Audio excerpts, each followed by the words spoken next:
ایک بندے کی چاہت ہوتی ہے، ایک اللہ کی۔ اب ہوتا وہی ہے جو اللہ کی چاہت ہے۔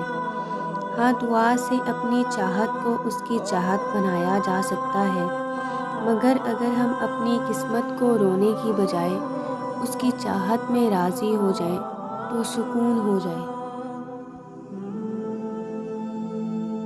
مومن کی زندگی میں کاش نہیں ہوتا، کن فیکون پر یقین ہوتا ہے۔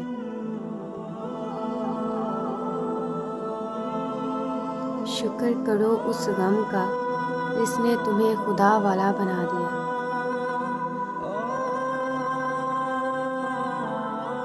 یہ لوگ جو باتیں کرتے ہیں تم ان پر صبر کرو۔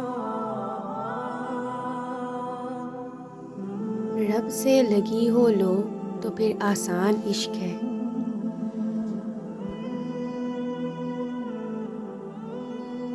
تو پھر کیوں خود کو ہلکان کیے بیٹھے ہو؟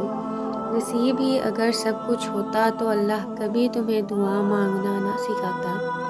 اگر مقدر کا ہونا ہو کر رہتا تو اللہ کبھی موسیٰ علیہ السلام کے لیے سمندر کو 2 حصوں میں تقسیم نہ کرتا۔